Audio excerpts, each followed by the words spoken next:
সুপ্রভাত। আজকে 15ই আশ্বিন 1431 আর ইংরেজির 2রা অক্টোবর 2024 আর আজকে বুধবার। আজকে মহালয়া। এই মহালয়ার পবিত্র সন্ধিক্ষণে দাঁড়িয়ে তোমাদের সবাইকে জানাই আগাম দুর্গোৎসবের প্রীতি শুভেচ্ছা ও আন্তরিক অভিনন্দন। দুর্গোৎসবের আগামী দিনগুলো তোমাদের খুব ভালো কাটুক। আজকে হচ্ছে পিতৃপক্ষের শেষ দিন এবং দেবীপক্ষের সূচনা। এই পিতৃপক্ষের শেষ দিন এবং দেবীপক্ষের সূচনার সন্ধিক্ষণকে বলা হয় মহালয়া। পুরাণ মতে ব্রহ্মার নির্দেশে আজকের দিনে আমাদের পূর্বপুরুষরা এই মর্তলোকের বা পৃথিবীর খুব কাছাকাছি চলে আসেন, আর এই দিনে তাদেরকে যদি কিছু দেওয়া হয় তাহলে তারা তা সহজে গ্রহণ করে। তাই আজকের এই মহালয়ার দিনে আমাদের পূর্বপুরুষদের উদ্দেশ্যে তর্পণ বা জলদান করা হয়, যাতে আমাদের পূর্বপুরুষদের আত্মার শান্তি পায়। জাগো দুর্গা, জাগো দশপ্রহর অনধারিণী, অভয়া শক্তি বলপদায়িনী তুমি জাগো। মহিষাসুর মর্দিনী শব্দটার সঙ্গে আমরা সকলেই পরিচিত।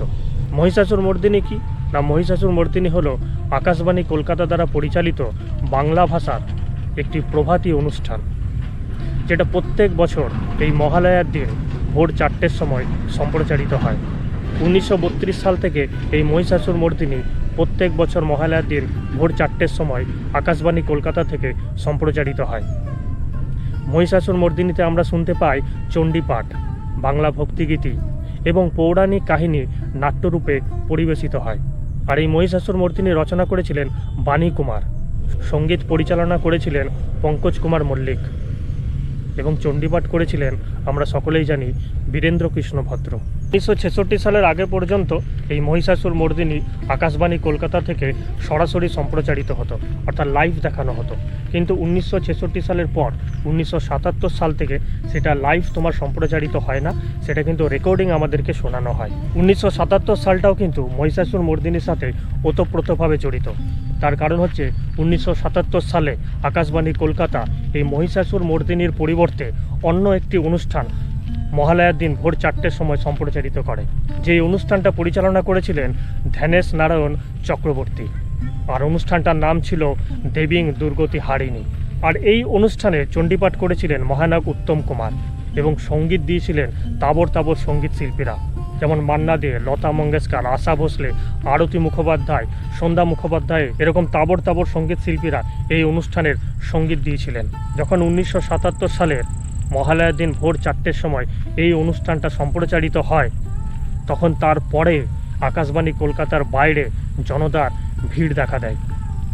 তারা বিক্ষোভ প্রতিবাদ করতে শুরু করে, এমনকি ভাঙচুর, হাতাহাতি, মারামারি পর্যন্ত যায়। তাদের একটাই দাবি ছিল যে মহালয়ার দিন ভোর 4টের সময় আকাশবাণী কলকাতা থেকে মহিষাসুর মর্দিনী সম্প্রচারিত করতে হবে। সেই জন্য আকাশবাণী কলকাতা ওই অনুষ্ঠানটাকে বন্ধ করে দুর্গাপুজোর ষষ্ঠীর দিন পুনরায় মহিষাসুর মর্দিনী সম্প্রচারিত করে। তারপর 1976 সালের পর থেকে আর কোনো দিনও ওই অনুষ্ঠানটা সম্প্রচারিত করা হয়নি।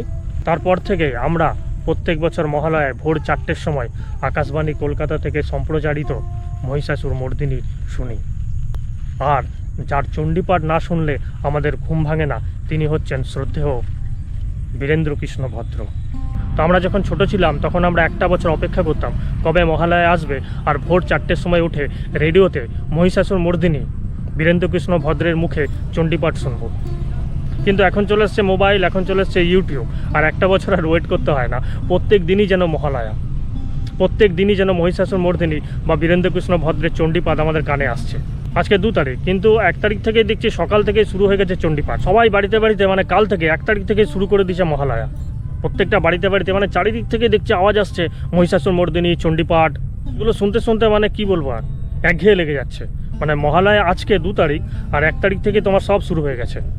এবার একটা গান যদি তোমাকে 10 বার শোনায়, তোমার একবার ভালো লাগবে, 2 বার ভালো লাগবে, 3 বার ভালো লাগবে, কিন্তু চতুর্থবার ওই গানটা কি আর ভালো লাগবে? ভালো লাগবে না। অতএব কালকে থেকে মানে 1 তারিখ থেকে মানে এতবার মহিষাসুর মর্দিনী সেই চণ্ডীপাঠ ইউটিউবে ইয়েতে চলছে যে শুনতে শুনতে মানে একঘেয়ে লেগে গেল, আর 2 তারিখ আর শুনতে ভালো লাগছে না। তো এতে কি হচ্ছে, মহিষাসুর মর্দিনী বা মহালয়ার যে একটা ঐতিহ্য ছিল সেটা কিন্তু পুরোটাই নষ্ট হয়ে যাচ্ছে। মানে যে যখন পাচ্ছে ইউটিউবে চালিয়ে দিচ্ছে মহিষাসুর মর্দিনী। আর আগে কি ছিল, যখন আমরা ছোট ছিলাম তখন আমরা একটা বছর ওয়েট করতাম, মানে বছরে একদিনই শুনতাম মহালয়া, সেটা ভালো লাগতো শুনতে। আর এখন মানে সকাল থেকে কালকে সন্ধে রাত মানে যখন তখন পাচ্ছে চালিয়ে দিচ্ছে। আর এখনকার জেনারেশন যারা ছোটোবেলায় রেডিওতে তোমার মহিষাসুর মর্দিনী শোনেইনি, তাদেরকে জিজ্ঞেস করো মহিষাসুর মর্দিনী কী, একদম বলতে পারবে না। ইভেন তুমি জিজ্ঞেস করো যে এই যে চণ্ডীপাঠ হচ্ছে সকালবেলায়, এটা কে পাঠ করেছেন, এবং বীরেন্দ্রকৃষ্ণ ভদ্রের নামও তারা বলতে পারবে না। তারা একটাই জানে মহালয়া, একটা সকালবেলা গান হয় আর বোম ফাটাতে হয়। আমি তো যখন ঘর থেকে সকালবেলা বেরোলাম, মানে পাড়ায় পাড়ায় সব বাচ্চা ছেলেগুলো বোম ফাটাচ্ছে, মানে ওরা একটাই জানে যে আজকে হচ্ছে বাজি ফাটাতে হয়। এই বাজি ফাটানোর সাথে মহালয়ার কী সম্পর্ক সেটা আমি এখনও বুঝতে পারলাম না। ছোটোবেলায় যদিও আমরা বাজি ফাটাতাম, কিন্তু এখন বুঝতে পারছি যে বাজি ফাটানোর কী আছে। সকালবেলা উঠে বাজি ফাটানো মানে যে সমস্ত পশু পাখিগুলো আছে তাদের ডিস্টার্ব করা। আর পেছনে আমার দেখতে পাচ্ছ প্রচুর কাশফুল ফুটে আছে। দুর্গোৎসব মানে হচ্ছে কাশফুল।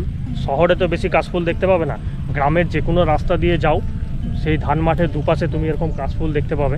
এক অসাধারণ প্রাকৃতিক সৌন্দর্য। তো দুর্গোৎসব তোমাদের ভালো কাটুক এই কামনা করে আজকের ভিডিওটা শেষ করলাম। ভালো থাকবে তোমরা সবাই।